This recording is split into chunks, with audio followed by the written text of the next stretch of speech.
Peace, love, and light to you, family. This is Mr. Richie Moon God here tapping in with you, and we are here at Juiceade. I'm here with my man Will. We're gonna tap in, talk about black-owned businesses, black love, and the importance of black ownership. Tap in. Ladies and gentlemen, what's going on? It's Mr. Richie Moon God here tapping in with you. Thank you, 2 Train. Here with my man Will from Juiceade, and we're gonna talk about the importance of black business. We're going to talk about the importance of being a black business owner, the importance of teaching your children about black business, and we're going to get into some favorite foods. We're going to get into a lot of different things. So, Will, my man, thank you. I appreciate you for, giving the time of day for this interview. Of course. This isn't, like I said, this is regular. I come over here all the time and get food. It's not just me just happen to stop by. I live right up the street, but, I was looking at your Instagram, and before you were, you were Big Will before, man. You know what I'm saying? You was Big Willie style before. So how did, obviously, health played an important role in your life. How did that also coincide with starting Juiceade? Yes, it did. There was a couple of aspects I wanted to improve my health with. Like I had issues, complications with having children, so I wanted to change my diet. Instead of just doing it in vitro, I just wanted to change my diet. Like they didn't talk about it like if it was an opportunity to help. It was just like, let's go spend some money. Yeah. So once you change your diet, I mean, there you go right there. And you go right there. That's still right there. But I mean, that's wonderful. So literally, you change your diet and you were able to have kids. So talk to me a little bit about like the process of starting Juiceade. I know you had some other, matter of fact, I know you had some other endeavors before Juiceade. So talk on that and lead into how you got into Juiceade. Well, I was a DJ, DJing all around the country. Well, in the United States, rather. But I was planning a vacation to Cali, and I was just like, it was getting kind of steep for just a weekend. Yeah. Like the prices was like crazy. I'm like this is way too much for just 2-day vacation. like it shouldn't cost like $3,000 or $4,000 just to go away for 2 days. Not even a day and a half, because I was basically leaving Friday and on a plane like Saturday night or Sunday morning. Yeah. So I was just like, I'm gonna be. I'm not gonna be there for too long. Yeah, I wanted to see Golden State and Oakland play. So that's it. It was just got real pricey, and I was like, what am I doing? I might as well use this money to start my own company.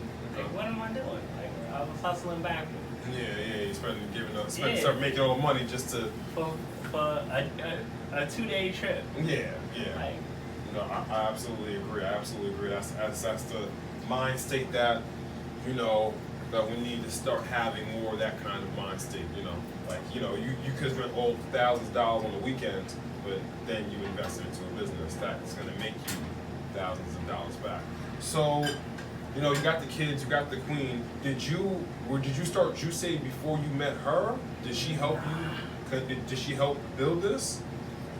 She helped, but this was all my dream. Like my uncle, may rest in peace. It was really he was more to push me to he wanted me to do it.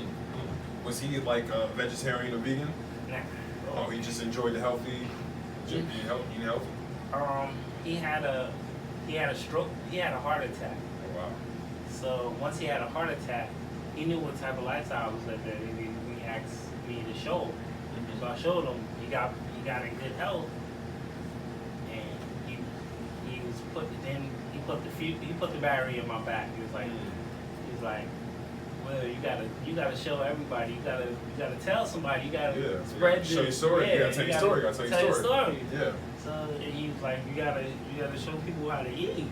Yeah. I'm like, how to eat to live. Yeah, eat to live. But nobody. I'm like, nobody ain't trying to heal this.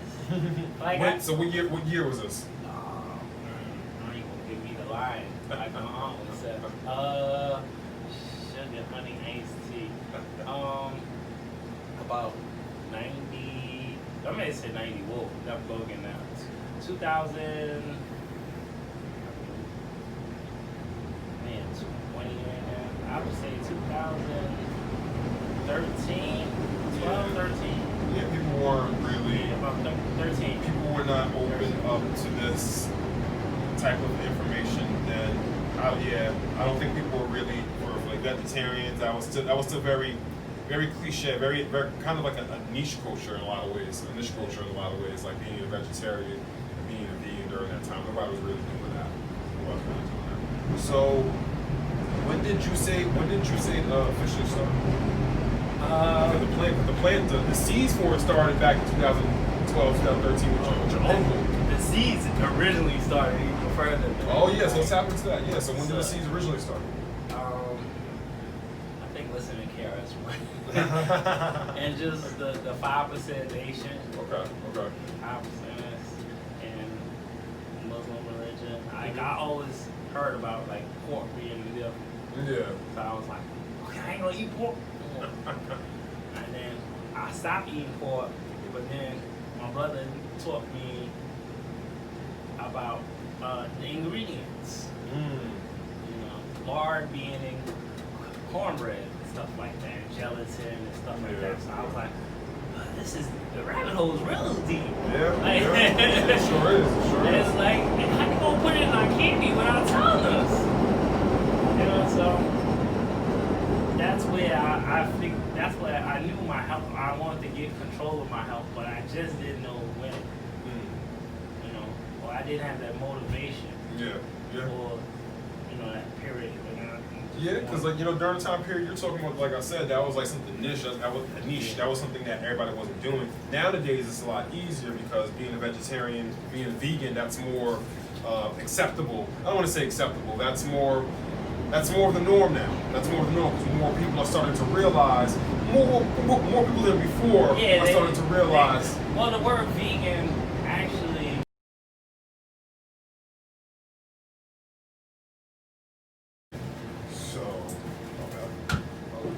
So we both agree we don't really like the word vegan. Prefer plant-based. It's more realistic. Yeah. I agree.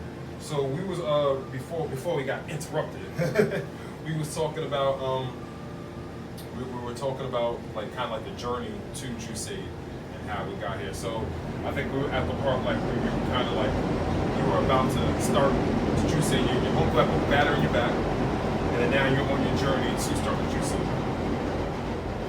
So my uncle put the battery in my back. He actually was gonna help me fund it too. But as I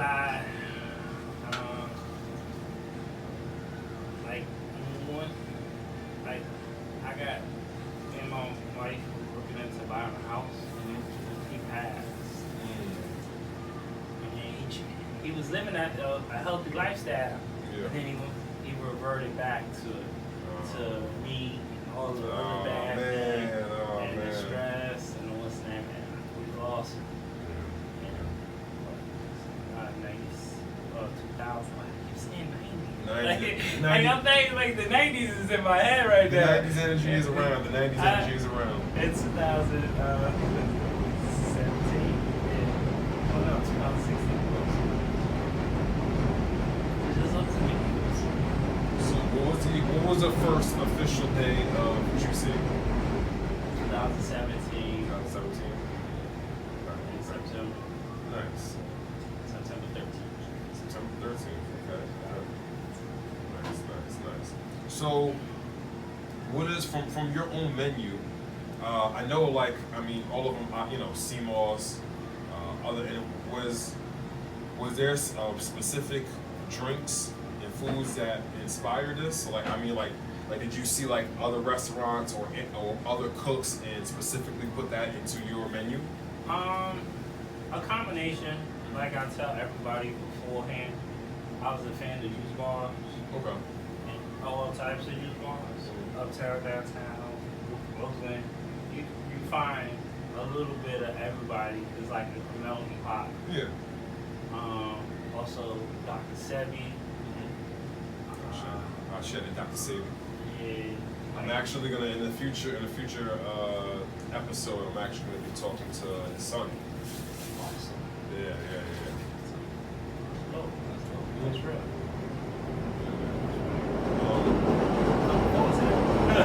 Yeah, man. I met a lot of people didn't know. Well, his wife during that time that he was actually fighting all the court cases. Yeah. I actually met her. Shout out to Mama Pill, because a lot of people, you know, they always give Dr. Sabi just all the credit, but he himself always says we did it. He never said that it was just me that did it by himself. But Dr. Sabi is just the one that gets all the credit. You know, it's just kind of a shame, kind of telling of our society that he really didn't get his flowers until he made his transition. When in fact, something like, I feel like Dr. Sabi should have been getting, people should have been saying his name, like now he's a household name because he's not here. But it's like, people should have been giving him his flowers while he was here so he could have been celebrated while he was alive. Because I feel like he's a lot more popular now that he's dead than when he was alive. But I don't like his energy. He was cool. Like it didn't matter. It wasn't. Yeah, it that's wasn't, true. So he was cool. You know, once you see that people that transition on people and they just like look at you eye to eye and just like that's what he did. As he did it for people like me that just needed that energy, that look down and hope. Damn, the hole is really deep. Okay, that's what we going. That's what we doing. Yeah. That's what I feel like he didn't need it. He didn't need his flowers. His flowers was giving lectures. He saw the energy. He brought light to that rabbit hole. Yeah. That needed to be looked at. Yeah, absolutely. It's just, I think I say that because, you know, and no knock to them, you know, there was a documentary on Netflix called, you know, Eat to Live and all that stuff. Yeah. And a lot of that stuff is like, Dr. Sabi was saying that stuff 20, before I was born, 32, you know, 25 years before I was born. He was doing this before I was born. 30 years ago he's saying this stuff. And it's just, you know, things happen like that. You know, things kind of just take time to circulate and all that stuff. But, you know, I feel like I want our people to get more of our flowers while we're here, you know? We shouldn't always have to just be celebrated and put on pedestals when we're dead. Like, you know, we're alive, we're here now. Give them the flowers now. You know, we made everything already, so, you know, just give us our flowers now. That's why I make it my duty is always greet people. Yeah. Always tell them I love them, I appreciate you, because you can walk out of here and they're gonna be like, man, I was a good brother, you know? Yeah. So it's a timely thing. You gotta treat your energy properly. Like, you don't always get a positive current from everybody. Yo, So that's you gotta appreciate them, the ones that do give it to you. Yeah. So, yeah, I think, like I said, I mean, his legacy lives on. You know, his legacy definitely lives on. It lives to us. Yeah. You know, this podcast. You know, Absolutely. Juiceade. Absolutely. Was there any other place? So you said you were a fan of like of juice boxes. Is there any places like in New York City that because there's plenty of juice bars out here. Is there any places that you specifically were inspired by or kind of collaborate on things with? Yeah, like I said, we're only on 117 and 7th juice box. Jukebox. Jukebox, yeah. Jukebox. Juice Press, Juice Generation, all the Jamaican owned juice bars in Brooklyn. I know you said you know the people at Seasoned Vegan. Yeah, Seasoned Vegan. They helped me out through this whole thing. Nice. Vegan food. Like, I mean, I'm just a fan of the plant-based culture and what it brings. I think they, like, if you look at my menu, look at what I'm doing, it's a sign of all of them. Or they inspired me to dig a little deeper, like with the jackfruit tacos. Yeah. Like jackfruit tacos, nobody really serves that. I was gonna say, yeah, I've heard of jackfruit, but actually, this was the first place I've ever had jackfruit. It was good. It was good. Yeah, man, it was good. It was good. You know, just showing people there's alternatives. You don't have to run out and if it's made to your liking, it's not that hard. Yeah, I love the soul bowl. The soul bowl has the chickpeas, the red cabbage, the quinoa, and the avocado. I love that. I love that. With the mango banana smoothie, like I get that all the time. So if you, it could be an entertainer, it could be, an entertainer, because, that's an actor, movie, athlete, whatever. If you can sit down and make a meal for anybody, dead or alive, who would it be? Yeah. I would say. Well, but I want that to be broad because that could be, when I mean entertainment, I mean somebody that just speaks to people. So I mean like if you wanted to choose like brother, Honorable Malcolm X, you know what I'm saying, like anybody. Yeah, that'd be Malcolm X. Most that. I mean, like people that For the motivated. Yeah. The conscious, like. Understood that to be conscious is just to be aware of your surroundings.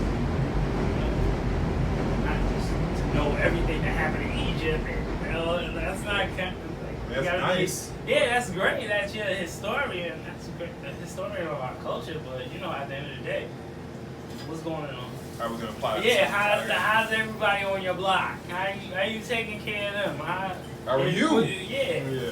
What are you motivating the people around your block to do? What you gotta be in the streets, like Styles P. I agree. We are the streets. If you're not a part of the streets, then what are you doing? I agree with that 100%. Listen, I love the knowledge. I love to hear. I love to know all the history because we got so much history that we've never been taught. But at the same time, if you really can't take that knowledge and that energy and apply it today in real time with solutions, there's a kind of a time and place for you. Like, all right, when I want to sit down and take some notes, I'll listen to you. But like, I want, you got to be the thinker and the doer. You know what I'm saying? So, 100% agree with you on that. On your own menu, what is your favorite? Do you have a favorite on your own menu? Drink or food? Both. Drink.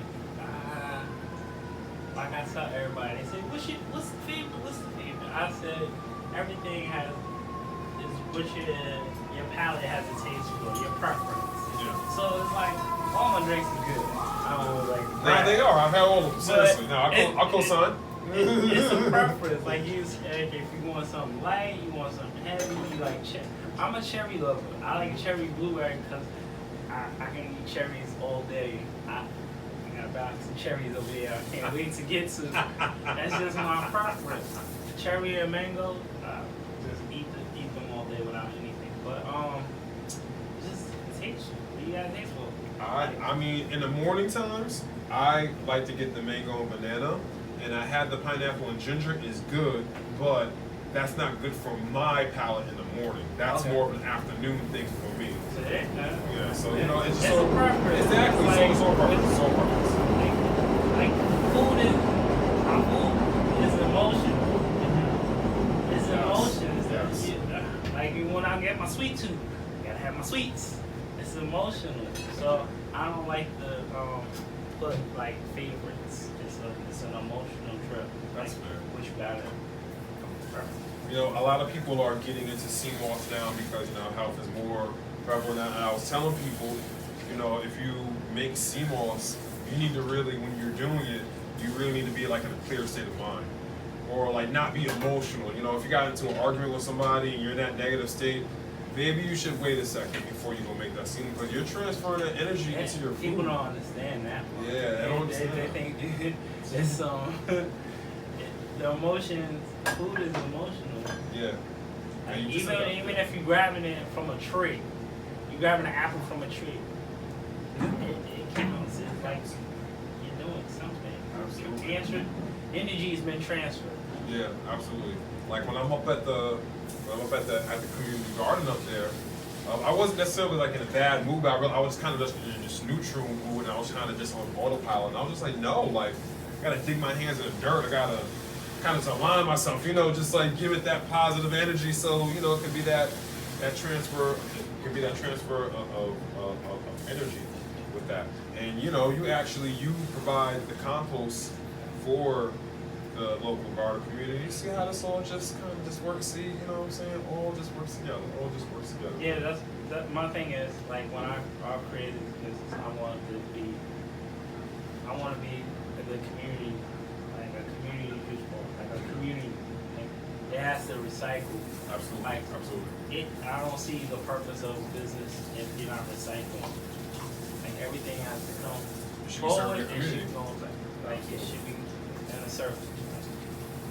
I agree 100%. So talk to me about the importance of being a business owner, because like, you know, you weren't always a business owner. You worked a 9 to 5. I worked a 9 to 5. I worked for myself. I DJ'd. I worked for corporate America. I worked for some of the biggest corporations.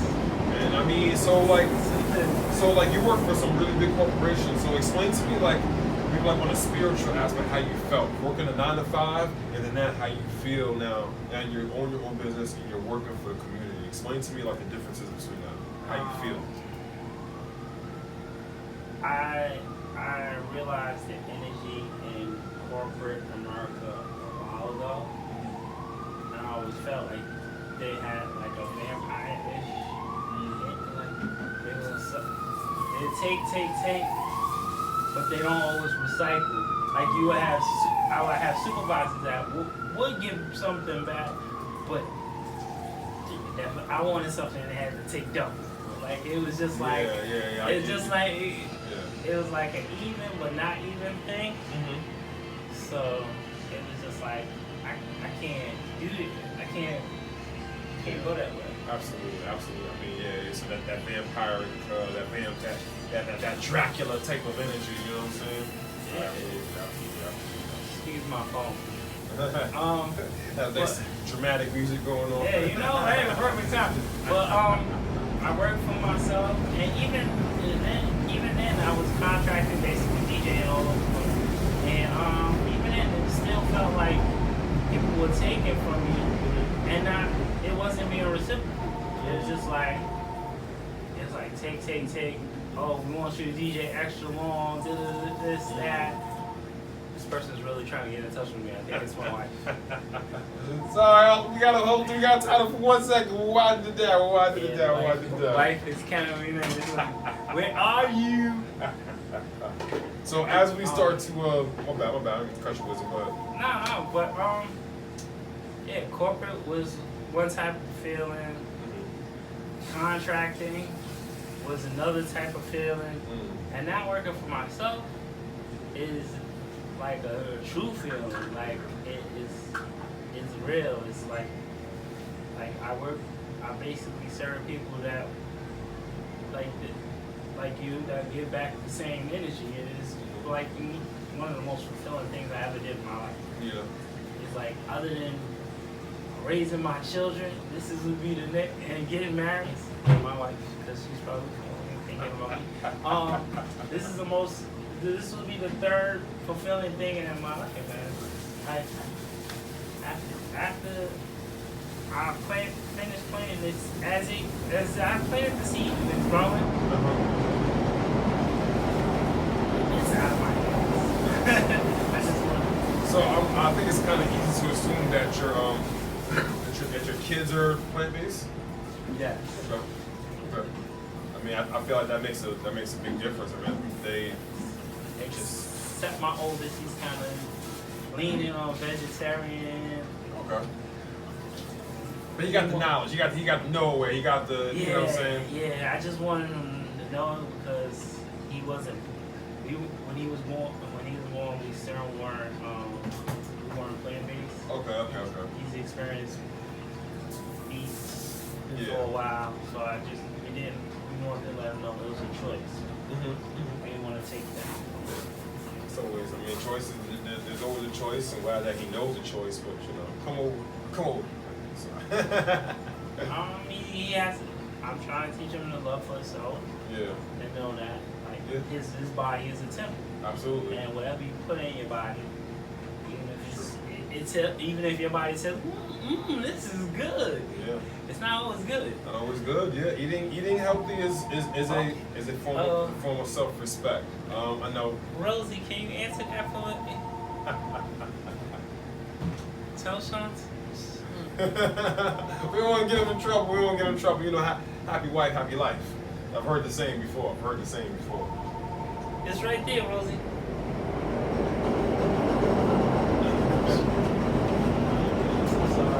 That's so good. It's so good. It's real life. You know what I'm saying? It's real life, real business. So you said it was like, I remember before to tap back into if you said most deaf for anybody. Is there anybody that's kind of no longer living that you would like to have? If you could sit down and give them a smoothie and serve them one of your platters, is there anybody that you would do that for? My mother, my best friend. The person that touched me the most was probably Malcolm X. Because, his whole life, I felt like I'm reenacting it. Like that early stage when you just wild out and you was looking for something, but you didn't know what you was looking for. You had the thought back there, but you just didn't know. And then somebody enlightened you, and you said, "Oh snap! They go to the rabbit hole." Yep. Let's go jump. Like Malcolm is the epitome to he shown out of all the thought leaders. Yeah, all the thought leaders, he showed his vulnerability the most to me. Like his kids, his family. It's like he was wrong for things and he apologized. Like he felt like you don't see that so much. He disagreed with the honorable Elijah. He was real. He said I see something wrong and I'm gonna call it a spade a spade. Regardless if you're on my team or not on my team, I'm gonna call you out if I think you're doing dirty. I mean, and he knew some things he got wrong. So it was just like, the way Martin Luther King was, they should reenact him. It's just like Martin Luther King. Yeah, they don't ever. They always talk about his life up to the I Have a Dream speech. They don't ever talk about the speech. We'll come next time we come to Washington. We're coming for our checks. They don't ever talk about that because towards the end of his life, he was definitely taking on some of Malcolm's views because he understood. He said it himself. I integrated my people into a burning building. So he realized maybe the non-violent turn the other cheek doesn't. It can work in some stances, but for the most part, by any means necessary. I think the thing was Malcolm understood a little bit further how this system goes. Yeah. Oh, and one more other person I would like to meet. He's passed on. Amos M. Wilson. For the people who don't know who Amos M. Wilson is, please, just a little brief description. He's like Malcolm X on steroids. He's really militant. He called the system what it is, and he's seen it for what it is, and he understood we're basically at war every time we walk, we talk. Yeah. And to me, he understood that the importance of language. And how this language we get. Our language, defines our reality.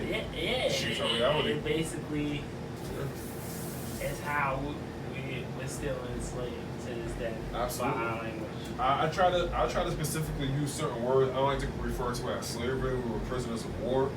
Oh yes, I say enslaved. Yeah, stuff like that. Yeah. I think that was one of the biggest problems with everybody when it comes to